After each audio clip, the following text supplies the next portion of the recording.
how do you move to actually change the social dialogue, among other things, around empowerment of women, for example, and not just education? Yet for Malala. Well, I think we do want to see change. And for that, education is the only way that I see for women empowerment. And it's not the job of one person. Everyone has to play a role in this, whether it's at government level or business level or NGO level or local activist level. And that is something that I have recognized right from the beginning. And what I personally am doing through Malala Fund is I am empowering and reaching out to local advocates in Pakistan, in Nigeria, in Latin America, in India, and we are empowering them so that they can bring change in their local communities, whether it's teachers training, whether it's bringing STEM skills, whether it's giving e-learning. I'm also focusing on empowering girls because they are the future, and giving them a voice so that they can speak out for their rights. They can try to speak out about the issues that they're facing. So I'm doing that, but then also governments and presidents and prime ministers, they have a big role in making sure that women can have access to quality education, they can have access to opportunities, and I think some countries are leading in that and they're stepping forward, especially Canada. Like, I'm really looking forward to G7 and the steps that you would be taking. We would be excited to hear about those, but I think everyone has to play their role. And I'm also really, I think that business sector should definitely invest in the education and empowerment of women. And this is an investment on which the return is very high. The return is high, the profits are high, and the opportunity cost is low. When you invest in a girl, you are contributing to that girl individually. She's going to have a future, but you're also impacting the country, the nation. It is helping in economic growth, it helps reduce poverty, it helps us tackling climate change, so it helps us to reduce child labor, child trafficking, early child marriages. So the benefits and the advantages are countless. It is just reminding ourselves that we have to take a step, and that step is investment in education. Donor countries, developing countries, business sector, governments, everyone has to come together and play their role.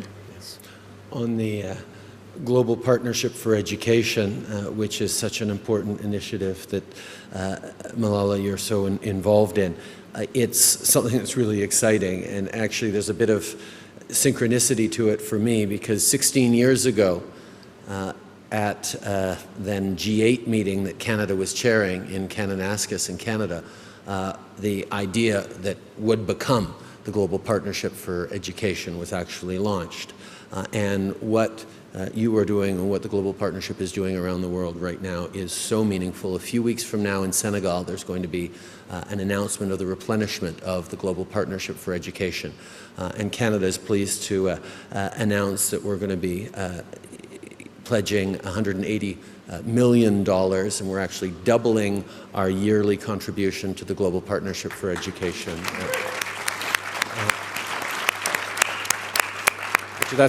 That is important, so I'm going to repeat that in French for the folks back home. Je suis très content de pouvoir annoncer que le Canada annonce on va doubler notre contribution annuelle pour le partenariat mondial pour l'éducation. Ça va être une annonce faite au Sénégal dans 2 semaines, mais on va contribuer 180 millions de dollars sur les prochaines années pour assurer de l'éducation pour les jeunes dans les pays développés, surtout par rapport aux filles et aux femmes. We know that empowering women and girls through education, empowering the developing world through education is an essential pathway towards success. And that's actually also part of why Canada set forward a feminist international development policy.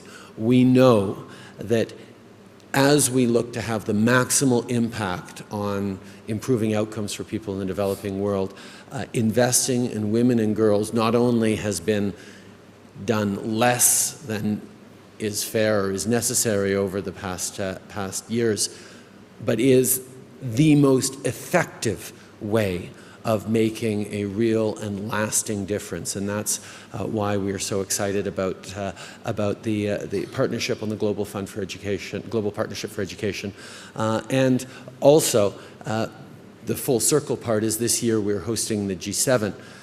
And in many G7s, there's been discussions of gender, and it's important to talk about empowering women. And in many different organizations, we talk about it and say, okay, what can we do around the empowerment of women? Well, this year, we're taking a different approach on the G7. And instead of making it as a specific and important topic, we're making it touch everything we do. We've pulled together, as I announced a couple of days ago, a council, a G7 Women's Council that will be led by Melinda Gates and our ambassador to France, Isabelle Hudon, with many extraordinary women being part of it. And their job is to make sure that everything the G7 does, all the meetings, all the commitments, all the initiatives that we partner in this year and hopefully into the future, have a gender lens, that everything is looked at in terms of how it respects, empowers, enables women to be more successful. And I think that's something that we have to look at doing in more and more organizations, in more and more of things we do as business as usual. Well, first of all, I'd like to thank Prime Minister Trudeau for your commitment to Global Partnership for Education. And on behalf of 130 million girls, thank you and merci. Thank you so much for your work as well. And I think, yes, investing in science is just so crucial, and it applies to all subjects, not just science, evidence, empirical evidence, data. These are such important things, and we shouldn't take them for granted, and we should invest in these. But I hope that as Canada is leading in this, I hope that other countries can also follow this example, and they can also make commitment towards girls' education in Dakar next week. And I hope that one day we will see all girls going to school and getting quality education. So I'm really positive and really hopeful. And the education is not just, if you look at the figures of how empowering women can contribute to the global economy, like imagine if women are brought into workforce, like it could increase the GDP of US by 5%, Japan by 9%, India by 27%. It can lead to the global growth as well in trillions of dollars. So the outcomes and the benefits are countless. And I think for that, again, investing in women, investing in girls' education is just so crucial. Let me just to continue with that, because one of the things, you talked about India and some of the developing world where the potential is even more enormous than perhaps some of the developed world. But a lot of those things that are blocking them are really social and culture. And how much in your work do you see the ability or the beginning of the changing? Because otherwise, a lot of people will be left behind if we don't bring up our cultures and our values along with that. So I always have that in mind, and that is why we are working with local partners, local activists, because we know the culture. We know that if there's an NGO based in a Western country coming and working in Lebanon or Afghanistan, it can be a challenge. That is why my approach is that we work with local activists, we support them because they know the problems and they know the solutions. They know how to best solve those problems. So in Afghanistan, there is a challenge that there are not enough women teachers for girls. That is why parents don't send their girls to school, because they are afraid that they don't want male teachers to be teaching their girls. So that's why we're supporting a teachers training, women teachers training. In Lebanon, we are supporting tech education and e-learning. And recently, I visited that project. I went to Lebanon, I think it was on Saturday. So I've been quite busy and traveling. Hope the university is kind to me and excuses me, but I can write you a note if you. Yeah, we have made an agreement. That's why I'm here.